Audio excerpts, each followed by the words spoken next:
Hey, this is Brewbird. Welcome to the channel for all things fermented, brewed, and distilled.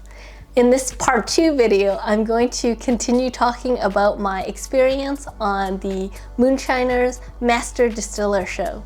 So let's get back into it.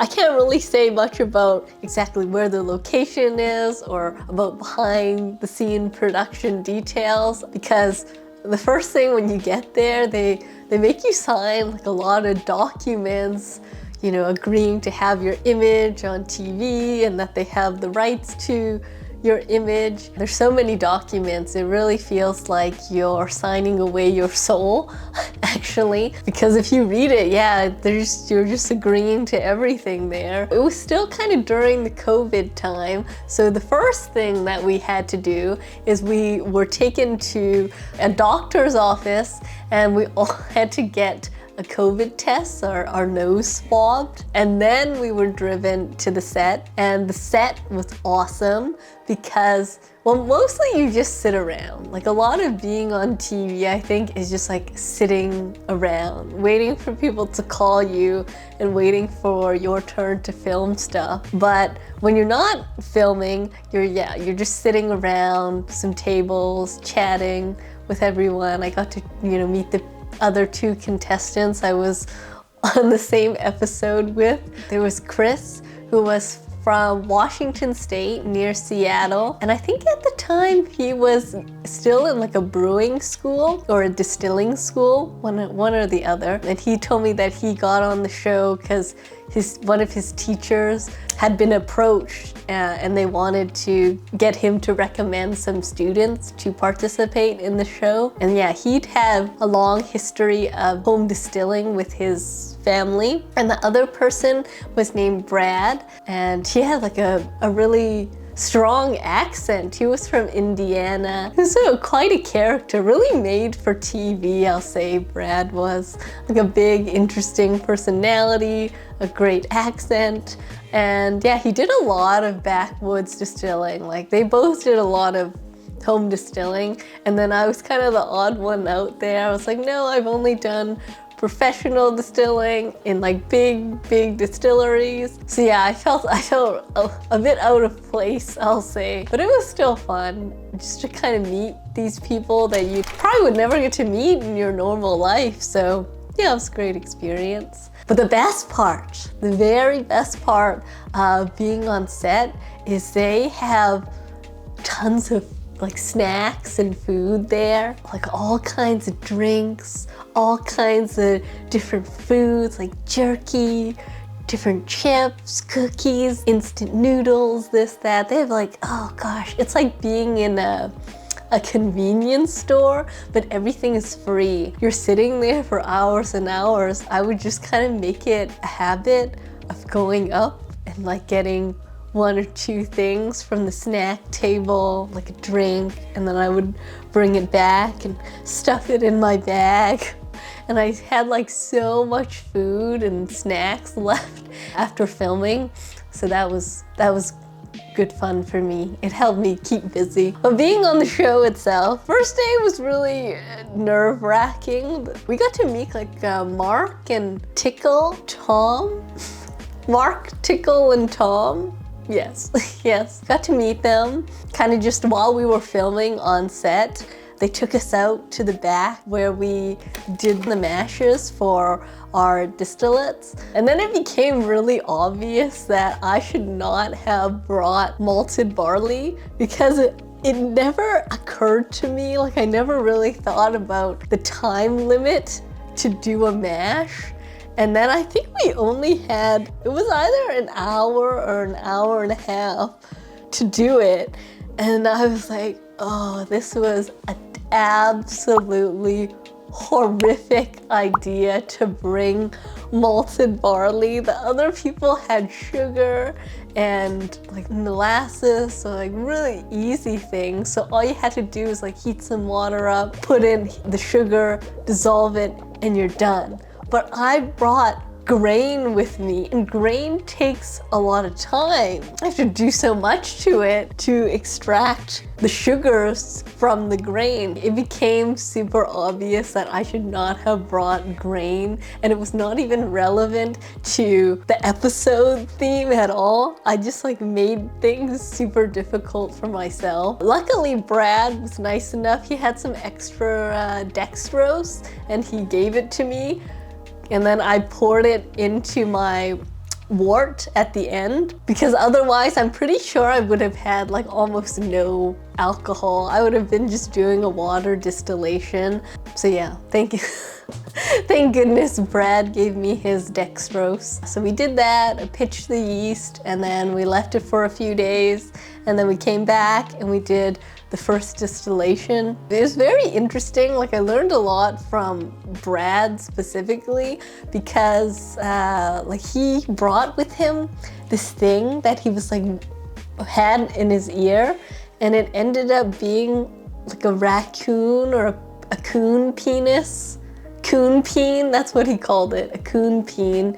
And apparently you take the coon peen, and when the distillate is coming out, there's like a little tube, and you stick the coon peen bone inside, and then it kind of is like a hook shape, and so the distillate can travel along the hook and into a bottle. So it kind of helps you collect the spirit a little more nicely, and I think it's supposed to also clean up the spirit and make it taste a little nicer. So that was the reasoning behind using the coon peen. But yeah, that was wild to me, to say the least.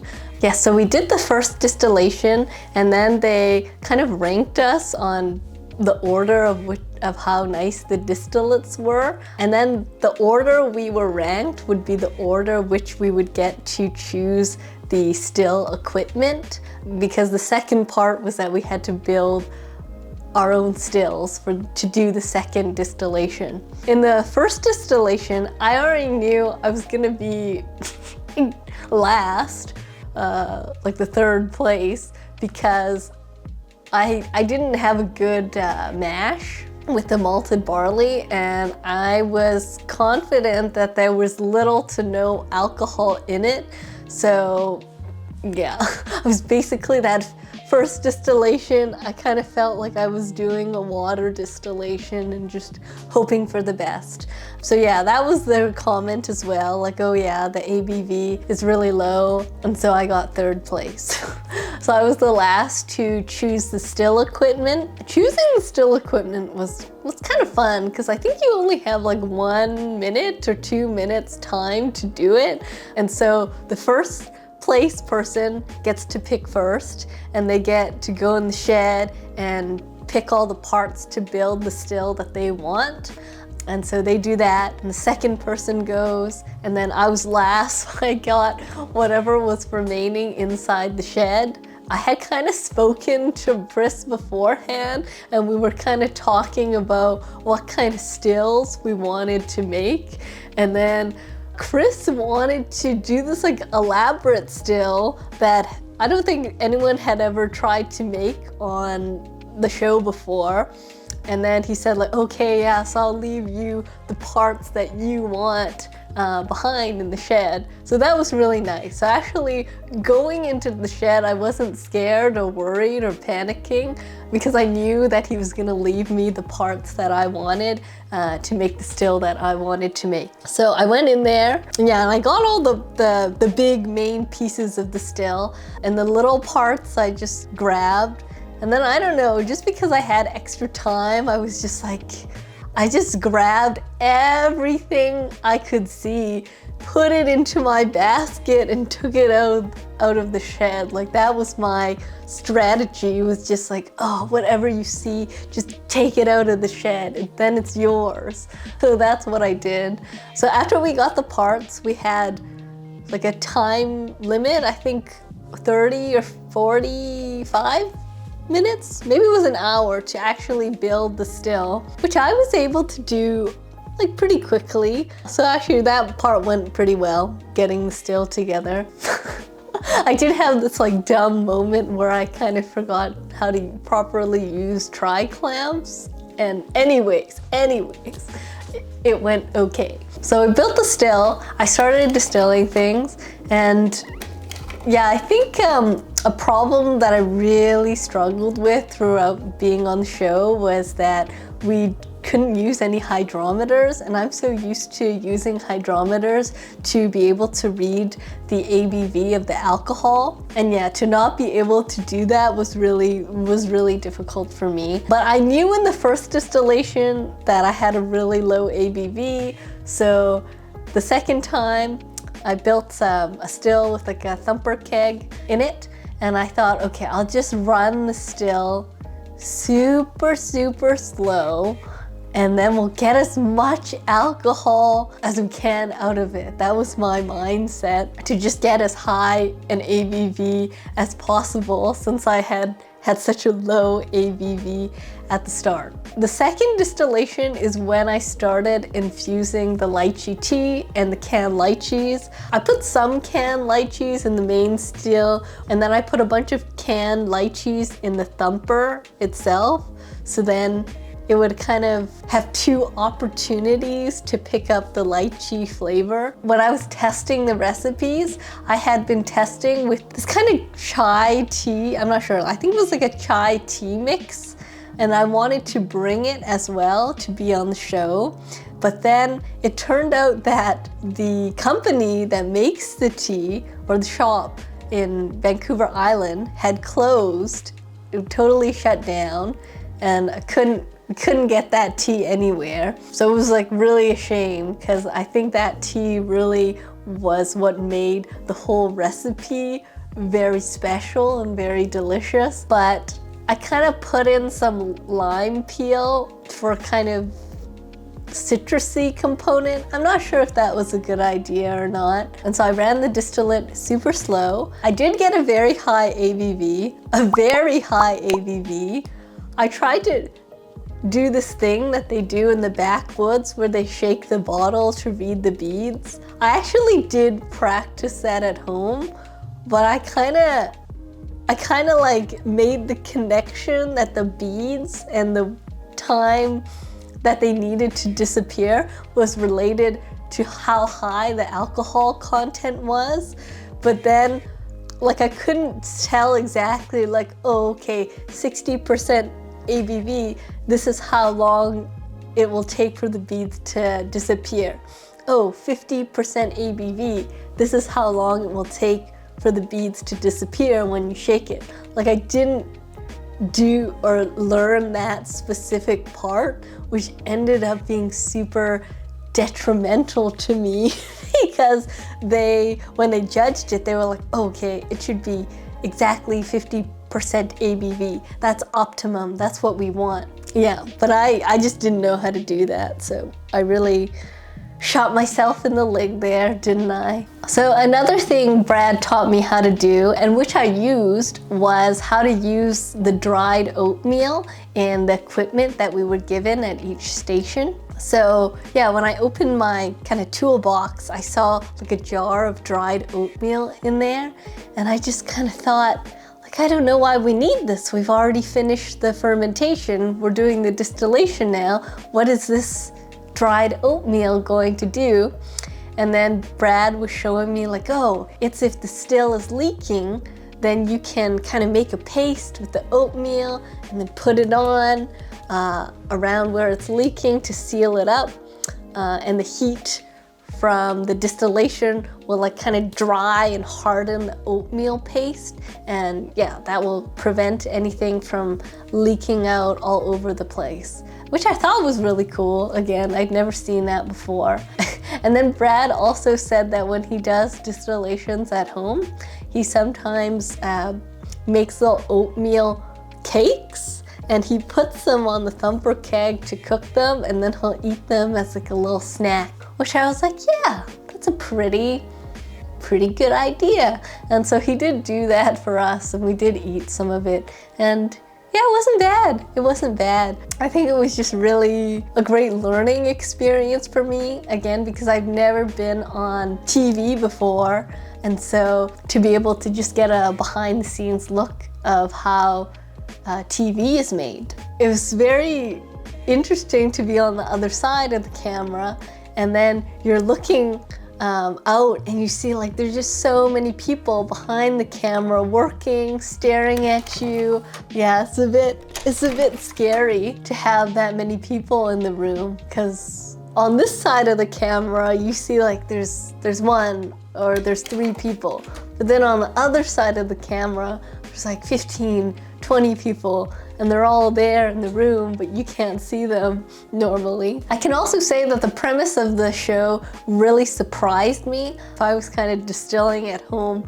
illegally, and then I went on this TV show and they were kind of asking questions about, oh, my home distilling, because again, in some states that's illegal, and some states it's legal. But I think federally in the United States it's illegal. So definitely not something I would want to admit to on TV. Yeah, so after the second distillation, when they did the judging, I kind of knew. I knew that the jar of alcohol that I submitted to them had a really high ABV. Like, even the little I knew about beating, I could tell like, oh, this is high. Yeah, so I think I was just trying to overcompensate for being way too low last time. Of course I was eliminated. I was the first to be eliminated because my alcohol was like, I think it was close, around 70% ABV. And they were like, yeah, we can't really, this isn't really marketable at 70% ABV. Yeah, it was fair. It was fair. Fair comment. So I was the first to leave. And so they were nice enough to just book me an earlier flight back to Vancouver. And actually, one of the legs of the trip back home was first class. And it just so happened when I got to the airport, they were asking like, oh, does anyone want to give up their first class ticket or downgrade to economy?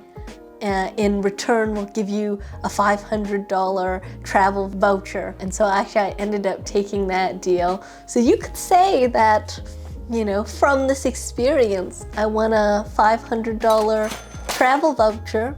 Not too bad. I'm happy with it. It was really, yeah, like I said, a great learning experience. And I just really appreciated being able to learn from and talk to people that I would never be able to talk to in my normal life, again, as I said. So I hope you enjoyed listening to my experience on the show, Moonshiner's Master Distiller. I kind of want to talk a little bit more about my mistakes and what I would change in hindsight, looking back at my time on the show. So I'll talk about that in my next video. In the meantime, if you could please support the channel by leaving a comment below, hitting the like button, or hitting the subscribe button if you haven't already. This is Brewbird, sending good vibes your way. I'll see you next time. Bye!